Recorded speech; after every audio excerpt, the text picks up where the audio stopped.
The year is 1202. Across Europe, a new wave of crusaders answers the call. Their mission: reclaim Jerusalem, the holy city, from Muslim control. Pope Innocent III has rallied the faithful. Knights, nobles, and common soldiers pledge their lives. They swear solemn oaths before God. This is a holy war, a sacred pilgrimage. The destination is fixed. The purpose, unwavering. Or so it seems. A grand fleet is commissioned in Venice, the maritime powerhouse. The eyes of Christendom turn eastward, toward salvation. Thousands of crusaders converge on Venice. They expect transport to Egypt, then on to Jerusalem. But the cost is staggering. The Republic of Venice demands 85,000 silver marks for its massive fleet. This sum is immense, almost impossible. Many crusaders arrive independently, without sufficient funds. The agreed-upon payment falls dramatically short. This financial crisis immediately threatens the entire expedition. Doubts begin to surface. The sacred journey faces an unexpected, material obstacle. A dangerous precedent is set. Doge Enrico Dandolo, the 90-year-old, nearly blind ruler of Venice, sees an opportunity. The crusaders are indebted, desperate. Dandolo offers a solution: the crusaders can work off their debt. Their mission now shifts. Instead of sailing for Egypt, they must first help Venice recapture a crucial port city. This city, Zara, lies across the Adriatic. It is a Christian city, a rival port that has challenged Venetian supremacy. The initial shock among the crusaders is palpable. This is not Jerusalem. Despite papal warnings, despite explicit orders not to attack fellow Christians, the Crusader army complies. On November 10, 1202, the Venetian fleet, carrying the Crusader forces, arrives at Zara. The city is Catholic, under the rule of the King of Hungary. Its walls bear crosses. The Crusaders unleash a brutal siege. After 2 weeks, Zara falls. The city is sacked, its inhabitants massacred. Pope Innocent III is outraged. He issues a bull of excommunication for the entire crusading force. The holy war has begun with an unholy act. While at Zara, a new, fateful figure emerges, Alexios Angelos. He is the son of the deposed Byzantine Emperor Isaac II Angelos. Isaac had been overthrown and blinded by his own brother, Alexios III, in Constantinople. Alexios Angelos, desperate for help, appeals to the Crusaders. He offers a deal: restore his father to the throne, and he will pay the Crusader debt. He promises immense wealth, military support for the Holy Land, and crucially, the reunion of the Eastern Orthodox Church with Rome. The Crusader leadership, especially the Venetians, finds Alexios' offer irresistible. The promise of gold, vast Byzantine resources, and the prestige of reuniting Christendom is overwhelming. The oath to Jerusalem fades. Despite fierce objections from some factions, the majority of the Crusader commanders agree. Their new target is no longer the Holy Land.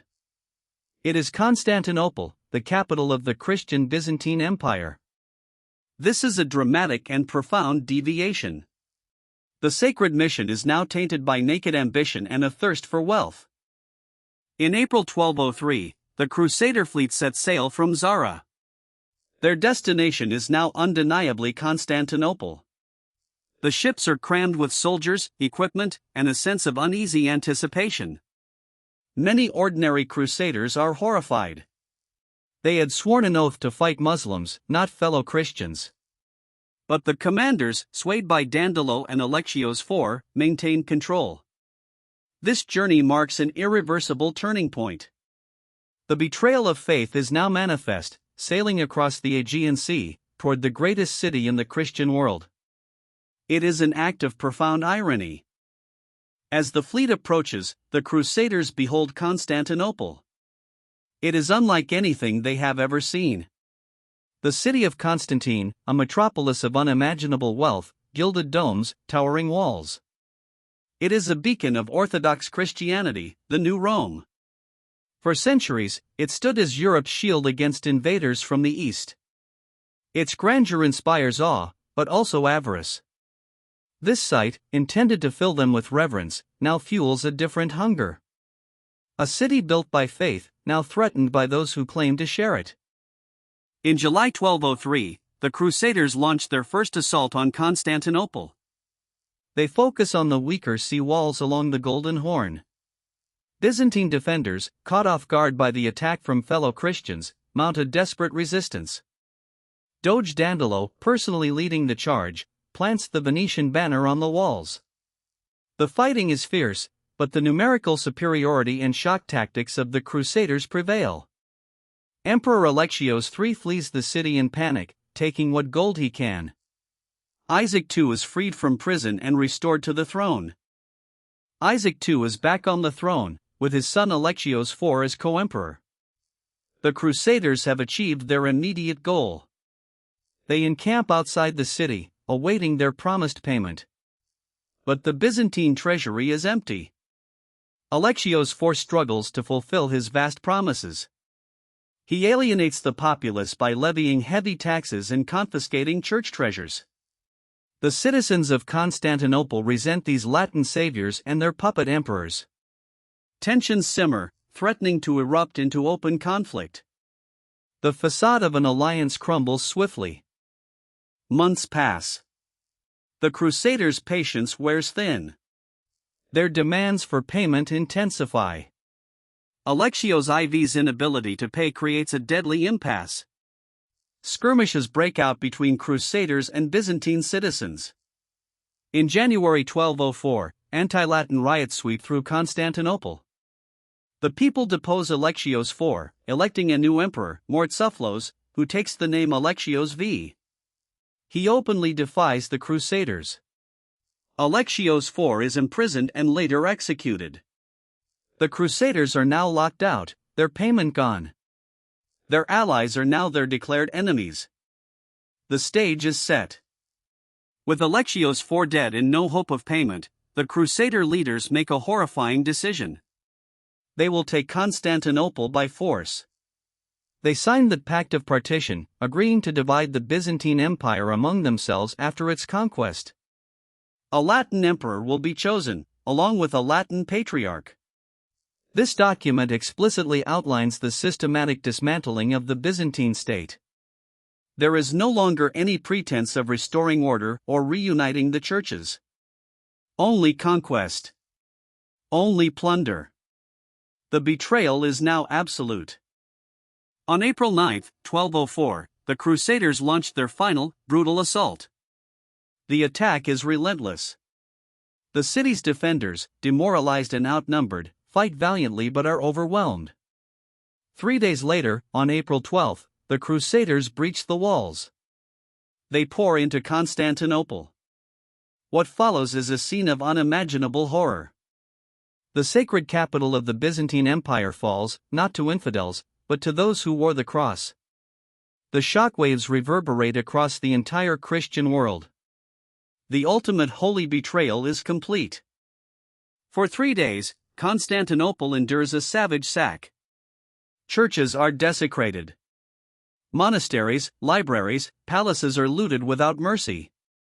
The iconic Hagia Sophia, the greatest church in Christendom, is defiled. Drunken crusaders smash altars, tear apart icons, and steal sacred relics. Nuns are raped. Citizens are massacred indiscriminately. The scale of the violence and destruction is unprecedented. It is not merely a conquest, it is an act of calculated, rapacious plunder, justified by religious fanaticism and profound greed. A dark stain on the crusading movement. The plunder is systematic. Priceless artworks, ancient manuscripts, and countless holy relics are carted away. The famed 4 bronze horses of St. Mark, symbols of Byzantine imperial power, are taken to Venice. Relics of saints, supposedly providing spiritual power, are distributed across Western Europe. This act is not just theft, it is the deliberate stripping of a civilization's heritage. The Byzantines watch in horror as their spiritual and cultural treasures are shipped west. A civilization is not merely conquered, but dismembered and disrespected.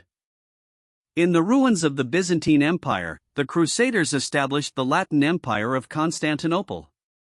Baldwin of Flanders is crowned its first emperor. A Latin patriarch is installed, asserting Roman Catholic dominance over Orthodox traditions. This new empire is a puppet state, weak and unpopular, controlling only a fraction of former Byzantine lands. It faces constant resistance. The vibrant, thousand-year-old Byzantine Empire, though severely wounded, fragments into successor states like Nicaea. The political landscape of the East is irrevocably altered. The fall of Constantinople in 1204 permanently cemented the Great Schism between Eastern Orthodoxy and Roman Catholicism. Before this, hopes for reconciliation still flickered. After the sack, any chance of healing the divide vanished. Orthodox Christians viewed the Latins not as fellow believers, but as barbaric aggressors, worse than any infidel. The betrayal was too profound, the devastation too immense. This event remains a central trauma in Orthodox memory, a wound that has never fully healed. The spiritual rift endures, 800 years later. Though the Byzantine Empire eventually recovers Constantinople in 1261, it never fully regains its former strength or glory. The 1204 sack delivered a fatal blow. Its economic power was shattered, its political authority fractured, and its military weakened. This crippled state struggled for 2 more centuries, a shadow of its former self. The Fourth Crusade inadvertently paved the way for another, far more devastating conquest. A weakened Byzantium could no longer serve as the bulwark against the rising power of the Ottoman Turks. The Fourth Crusade stands as one of history's most ignominious military expeditions. A holy war that attacked the wrong city. A sacred vow that dissolved into greed, ambition, and ultimate betrayal. Its legacy is not the liberation of Jerusalem, but the destruction of a Christian empire and the irreversible fracturing of Christendom. This was not a noble endeavor, but a monumental failure of moral leadership and spiritual conviction. The shock of 1204 echoes still, a cautionary tale of how power and avarice can corrupt even the most sacred intentions.